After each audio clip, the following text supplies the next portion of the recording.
So to start this session, as you probably guessed by now, or people who have heard me before, I'm not keen on jargon.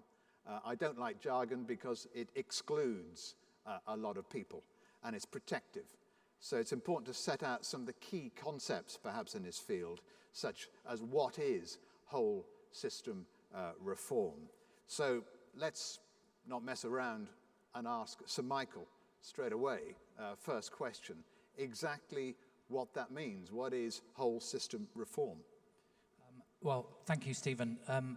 Whole system reform, actually, although it is jargon, as you quite rightly say, it's also exactly what it says on the tin, as we say in England.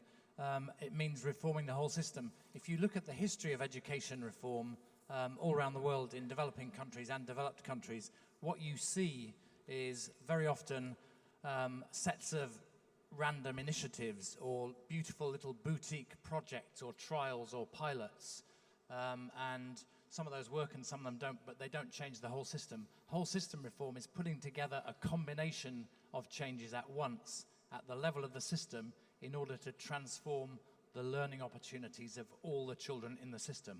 And what we've seen in the last 10 or 15 years in England, in Australia, in Poland, sometimes in France, and now in Punjab in Pakistan, is significant efforts to put all the levers together in one reform that will change the whole system all at once. So rather than boutique project, it's about reforming the whole system.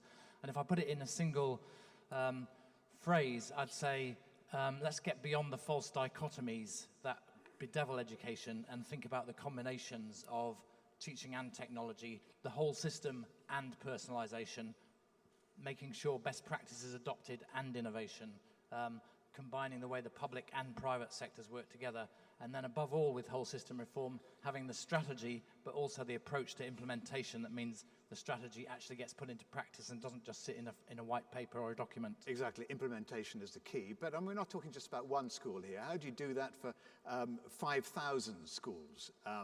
Why is it not enough to appoint good head teachers to run a well-disciplined school with good teachers focused on the best outcomes?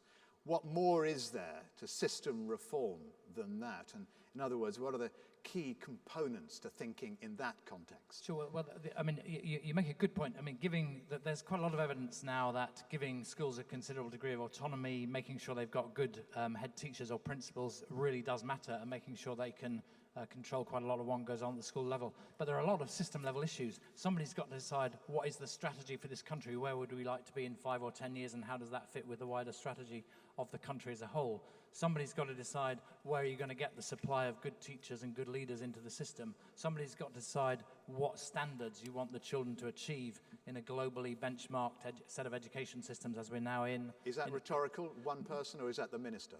No, in a democratic society, it's about the elected government in collaboration with the stakeholders defining those outcomes. If you'll come to Tom Bentley, you know that in a moment. You have to lead, don't you? But yeah, the government needs to lead. Each individual school can't make a decision about what Australia or England or Pakistan wants. That's a matter for the country as a whole. And obviously you want to give schools degrees of autonomy in achieving that. And then the final thing I'd say that the system needs to do is it has to set some minimum standards and say, if the standard falls below this, that's not acceptable and we're going to do something about it. And by the way, there's another very big underlying issue, which is the distribution of the funding through the system. It's taxpayers' money. Somebody's got to raise the money. Somebody's got to decide how it's distributed. So if you want a publicly funded system, the taxpayer, the citizen, is going to be interested in the outcomes that system is going to deliver. Okay, those are the key components. One last question for you. I mean, there'll be others during the day. And if any of the other panelists want to join in on any of these questions, then please feel free. I'm not just going to talk to Sir Michael, I'm going to bring him in a moment. But last one on this theme to you, Sir Michael. Education needs to learn from other industries. Do you agree with that? Absolutely. Okay. Education systems can learn from each other and from other industries. And does it need to be more systematic?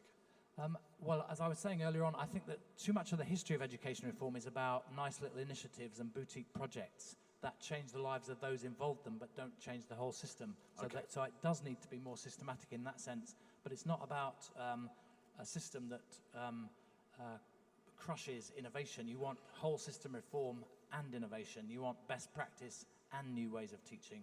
You need to get the system to adopt those, and you need to create the incentives to make that happen.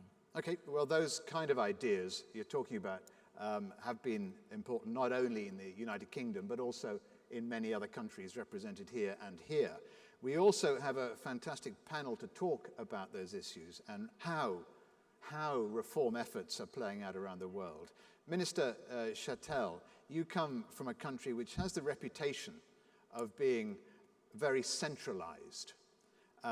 Still, you're introducing reforms in France to make education more personalized for each learner. First, can you explain very briefly what personalization of learning means in France?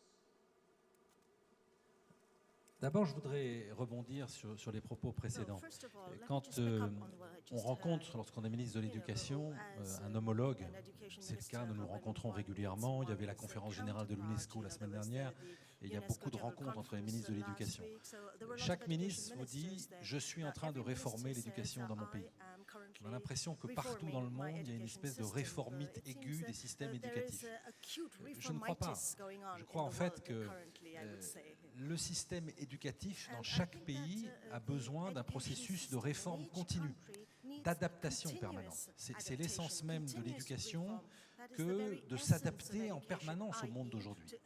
Et tout cela peut se faire au quotidien, j'allais dire à bas bruit.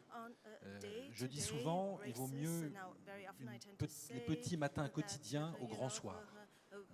Et puis de temps en temps, il y a besoin d'une vraie vision pour repenser le système en entier, une vraie vision globale. Ces réformes-là sont évidemment les plus difficiles. D'abord parce qu'on le sait, aujourd'hui c'est difficile de réformer dans tous les pays modernes, et c'est encore plus difficile de réformer l'éducation.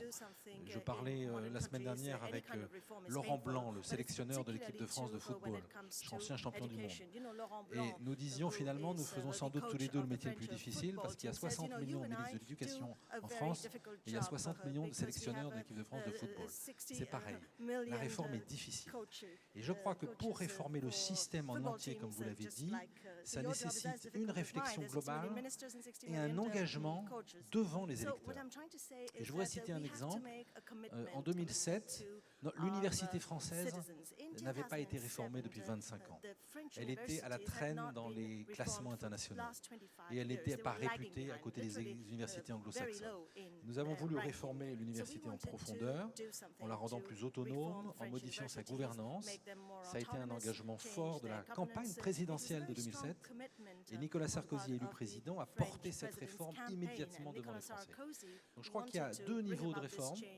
Le quotidien qui permet de faire beaucoup de choses et les systèmes éducatifs arrivent à se moderniser de l'intérieur, à condition bien sûr d'y mettre la manière, mais il y a de temps en temps nécessité de faire appel à des réformes structurelles en prenant l'opinion à partie. That's great. Reformitis, I quite like the idea of that and people suffering from it. We need to continually adapt. You talk about a global vision. I think that's very difficult, a global vision with so many differences. But you say you're trying to change a system after 2007, which is what President Sarkozy did promise in his manifesto. But I did ask you what personalization meant, and you studiously avoided that. So if you can just tell me what personalization means in France.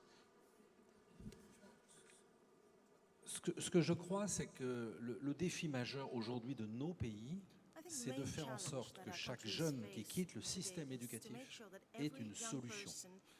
Pendant longtemps, nous nous sommes engagés sur une quantité, une proportion d'une classe d'âge à tel ou tel niveau d'études. En France, ça a été 80% d'une génération au bac. L'Union européenne s'est engagée à 50% d'une classe d'âge à bac plus 3, au niveau licence.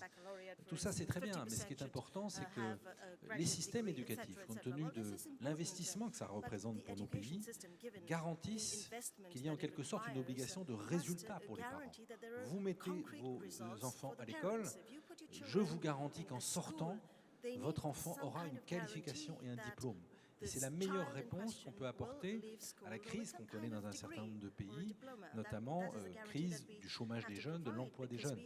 Et la seule réponse par rapport à ça, c'est l'idée de personnalisation, c'est-à-dire adaptation du système éducatif à la situation de chaque élève. Personnalisation des parcours, personnalisation des pédagogies, personnalisation du système, c'est-à-dire autonomie.